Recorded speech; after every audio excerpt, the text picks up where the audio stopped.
मैं सोमा बसु, अभी 25 साल की हूँ और मौत के कुएं में बुलेट चलाती हूँ। लकड़ी की दीवार पर 120 की स्पीड से सबसे भारी गाड़ी चलाना यानी हर पल मौत के मुंह में जाकर निकलना, पर मुझे डर नहीं लगता। मेरे लिए यह सिर्फ पेशा नहीं है, जिंदगी की धुरी है। मैं कोलकाता से हूँ। एडवेंचर राइडिंग में आए 10 साल हुए हैं। मैं 4 माह की थी तो असली पिता की मौत हो गई। माँ ने दूसरी शादी कर ली। नए बाप को लड़का चाहिए था, लेकिन एक के बाद एक माँ को 2 बेटियां और हो गई।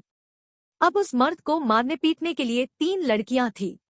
वो दिन भर शराब पीता था, पैसे न हो तो माँ को मारता, मुझे मारता, यहाँ तक कि अपनी सगी बेटियों को भी बेरहमी से मारता।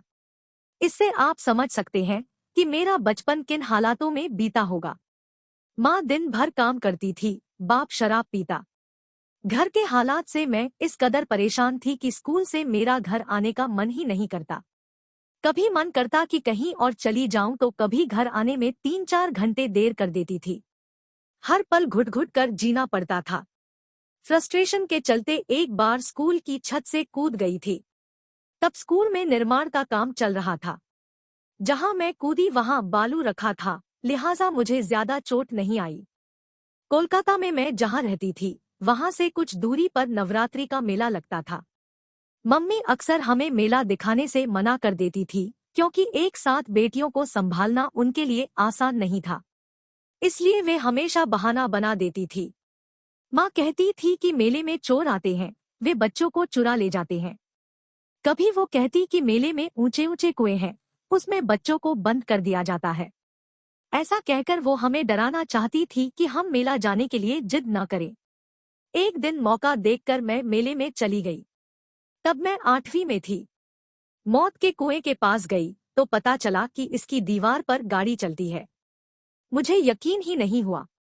मैं इस बात को मानने के लिए तैयार नहीं थी। मैं अपनी आंखों से देखना चाहती थी कि कैसे इस पर कोई गाड़ी चलाता है, लेकिन मेरे पास टिकट के पैसे नहीं थे। मुझे बाहर से गाड़ी चलने की आवाज सुनाई पड़ रही थी, लेकिन बिना टिकट के मुझे अंदर नहीं जाने दिया जा रहा था। बहुत मिन्नतें करने के बाद मैं जैसे तैसे अंदर पहुंच गई। वहां जब मैंने कुएं की दीवार पर गाड़ी चलाते देखा तो मुझे बहुत ज्यादा सरप्राइज नहीं लगा। मुझे तो लगा कि ये काम मैं भी कर सकती हूँ। खैर, मैंने वहां बाइक चलाने वाले से कहा कि मुझे भी सिखाओ। उसने हाँ या ना कुछ नहीं कहा। वह मुझे देखकर हंसने लगा। मुझे बहुत खराब लगा। फिर मैं मौत का कुआं चलाने वाले मैनेजर हरीश चौधरी से मिली। मैं उन्हें बाबूजी कहती थी। वो सेना से रिटायर हुए थे। उन्होंने मुझसे कहा कि तुम बंगाली हो और एक लड़की हो, तुमसे नहीं हो पाएगा। मैंने कहा आप मौका तो दीजिए। इस पर उन्होंने नाराज होकर कहा तुमको अगर बाइक चलानी है तो 1 सप्ताह बाद दमदम आओ। मैं घर आई और मम्मी को सारी बात बताई। मम्मी ने साफ मना कर दिया। वो रोने लगी, लेकिन मैं अपनी जिद पर कायम रही। मन ही मन जाने की तैयारी करती रही। एक एक करके अपने सामान पैक करती रही। इस तरह 4 दिन गुजर गए। 5वें दिन मैं अपना सामान लेकर रात को घर से निकल गई। अगले दिन मैं दमदम पहुंच गई। वहां बाबूजी मुझे देखकर मुस्कुराए। उनसे मैंने बता दिया कि घर से भागकर आई हूं। इसके बाद उन्होंने माँ तक मेरी खबर पहुंचवाई। माँ को जब पता चला तो फौरन दमदम आ गई।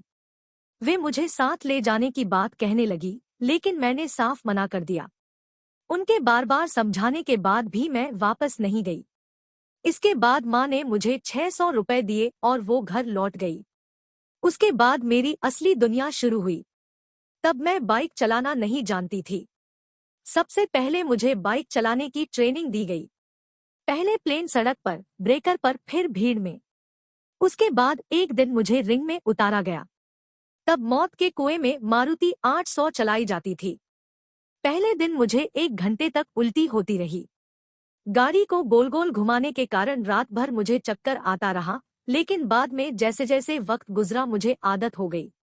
करीब 1 महीने तक मुझे मारुति 800 के अंदर बैठाकर ट्रेनिंग दी गई। 1 महीने में मैं ट्रेन हो चुकी थी, लेकिन मुझे दीवार पर ऊपर गाड़ी ले जाने नहीं दिया जाता था।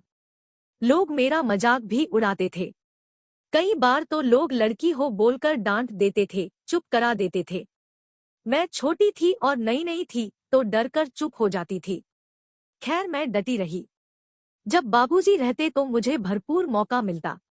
वे लोग बाबूजी के सामने मना नहीं कर पाते थे। इस तरह धीरे धीरे मैं मैच्योर हो गई। एक दिन की बात है। सभी लोग बाहर गए थे। रिंग में केवल एक लड़का था जो वहां साफ सफाई का काम देखता था। मैंने बाइक उठाई और दीवार पर दौड़ा दी। पहली बार में मुझे ऐसा लगा कि मैंने कुछ जीत लिया है। मैं 10 मिनट तक बाइक चलाती रही। जब बाबूजी वापस आए तो उस लड़के ने उन्हें सारी बात बता दी। मुझे लगा कि अब तो मेरी छुट्टी हो जाएगी, लेकिन बाबूजी नाराज नहीं हुए। उन्होंने कहा कि अगर इसने गाड़ी चलाई है तो फिर मिठाई लाओ। उस दिन 5 किलो मिठाई आई। उसी दिन बाबूजी ने बताया कि हम लोग अब राजगीर जाने वाले हैं। मैंने पहला शो इसी राजगीर में किया। बाबूजी उसी मारुति 800 में बिठाकर मुझे राजगीर लाए थे। मैं कभी घर से बाहर नहीं निकली थी। मुझे ऐसा लग रहा था कि मैं विदेश जा रही हूँ। रास्ते में मैं पूरी रात खिड़की के बाहर देखती रही। चाहे अंधेरा दिखे या कुछ रोशनी, मैं बस बाहर ही देखती रही। रास्ते में कभी कभी माँ की याद आती रही। मुझे आज भी माँ की याद आती है। वह सुपर मॉम है। उन्होंने 3 बच्चों को पाला। कभी किसी के साथ भेद नहीं किया। अभी मैं मौत के कुएं के लिए राजगीर आई हूँ तो माँ ने मुझे 10,000 रुपए दिए हैं। मैं इससे कैमरा खरीदूंगी। आज मैं बाइक राइडिंग के साथ ही यूट्यूबर भी हूँ। इसका क्रेडिट भी माँ को ही जाता है। उनके कहने पर ही मैंने यूट्यूब पर वीडियो बनाना शुरू किया। मैं जल्द ही कश्मीर से कन्याकुमारी तक बुलेट से जाने का प्लान कर रही हूँ। मैंने नई बुलेट भी खरीद ली है। ये बुलेट मैंने इनाम के पैसे से खरीदा है। जब हम लोग गाड़ी चलाते हुए कुएं की दीवार पर ऊपर जाते हैं तो देखने वाले पैसा पकड़ाते हैं। मैं ड्राइव करते हुए पैसे लेने में एक्सपर्ट हूँ। ड्राइव करते वक्त मेरी पॉकेट और मुंह पैसों से भर जाता है। कई बार इसमें एक्सीडेंट भी होता है। 3 बार मैं हादसे का शिकार भी हुई हूँ, पर क्या करें, पैसे लेना बंद तो नहीं कर सकते। उसी से तो जिंदगी चलती है। एक बार पैसा लेते वक्त मेरी बाइक दूसरे बाइक से टकरा गई। तब मैं बुलेट खरीदने के लिए पैसे जुटा रही थी। मुझे लगा कि अब जो कुछ पैसे मैंने बचाए वो सब इलाज में खर्च हो जाएंगे। पर मैंने हिम्मत की और अगले दिन गर्म पट्टी बांधकर रिंग में आ गई। मुझसे चला नहीं जाता था तो शो में ऐसा होता था कि मैं कुर्सी लगाकर बैठ जाती थी। पब्लिक आती थी। एक लड़का मुझे बाइक स्टार्ट करके देता था। फिर मैं बाइक लेकर शो करती थी। नीचे आती थी और कुर्सी पर बैठ जाती थी। मुझे दर्द से ज्यादा मजा उसमें गाड़ी चलाने पर आता था। मेरा सेना में जाने का सपना था, पर हाइट कम होने की वजह से नहीं जा सकी। मुझे पुलिस के लोग बुलाते हैं, मुझसे शो करवाते हैं।